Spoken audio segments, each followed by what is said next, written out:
দেখলেই মনে হবে আল্লাহর বান্দি, কিন্তু ১.৫ দশক ধরে এই বাংলাদেশের ভেতরে হাজার হাজার মানুষ গুম, খুন, এমনকি জবাইয়ের প্রমাণও পেয়েছে তদন্ত কমিশন। এরপরে এর থেকেও ভয়াবহ কর্মকাণ্ড করার যে ভিডিওগুলি আপনি দেখতে চলেছেন, সেই ভিডিওগুলি দেখার পর হয়তো আপনি নিজেকে ঠিক রাখতে পারবেন না। আপনার চোখ কপালে উঠে যেতে পারে, কান মাথায় উঠে যেতে পারে, মুখ ঠোঁটে চলে যেতে পারে।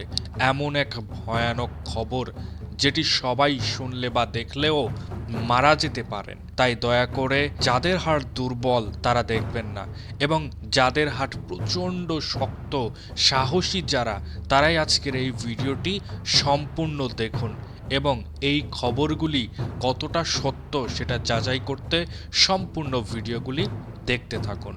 আওয়ামী লীগের ১.৫ দশকের শাসনামলে অনন্য নজির স্থাপন হয়েছিল গুম আর খুনের। আমার জীবনে তো সবচেয়ে দুঃখের দিনেই বাবা আমার এখন এই সংসারটা যে কি হয়েছে। আমার ছেলের মতন।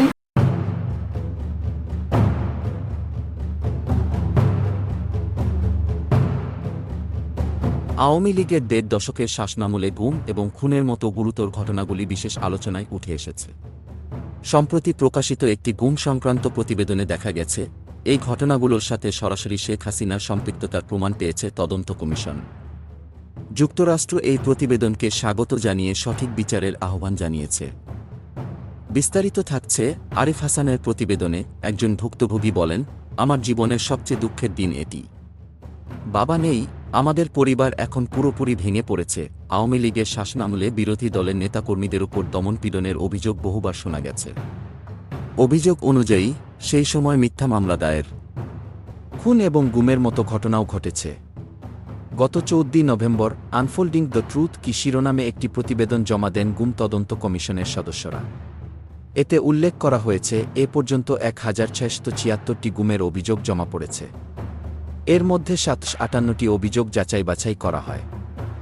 যাচাই বাছাই শেষে সাবেক প্রধানমন্ত্রী শেখ হাসিনা এবং তার প্রশাসনের বেশ কয়েকজন ঊর্ধ্বতন কর্মকর্তার সরাসরি সম্পৃক্ততার প্রমাণ পাওয়া গেছে। অভিযুক্তদের মধ্যে রয়েছেন সাবেক প্রধানমন্ত্রী শেখ হাসিনার প্রতিরক্ষা বিষয়ক উপদেষ্টা মেজর জেনারেল অবসরপ্রাপ্ত Tariq Ahmed Siddique, national telecommunication monitoring সেন্টারের সাবেক মহাপরিচালক major general Ziaul Hasan, police কর্মকর্তা মনিরুল ইসলাম, মোহাম্মদ হারুন রশিদ।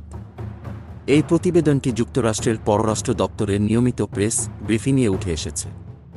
সেখানে গুমের ঘটনায় অন্তর্বর্তী সরকারের উদ্যোগকে স্বাগত জানিয়ে ন্যায় ও স্বচ্ছ বিচার প্রক্রিয়ার আহ্বান জানানো হয়। মার্কিন পররাষ্ট্র দপ্তরের উপমুখপাত্র প্যাটেল বলেন, গত ২ দশকে বাংলাদেশে শত শত মানুষকে জোরপূর্বক গুম করা হয়েছে।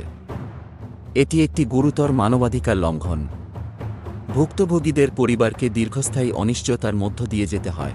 প্যাটেল আরও বলেন, আমরা এই অপরাধগুলোর তদন্তের জন্য অন্তর্বর্তী সরকারের প্রচেষ্টাকে স্বাগত জানাই এবং আশা করি বিচার প্রক্রিয়া ন্যায় ও স্বচ্ছ থাকবে, যাতে ভুক্তভোগী এবং তাদের পরিবারের সদস্যরা সুবিচার পান। তদন্ত কমিশনের এই প্রতিবেদন শুধু গুমের ঘটনাগুলোর পেছনের কারণ উদ্ঘাটনই নয়, বরং বিচার প্রক্রিয়ার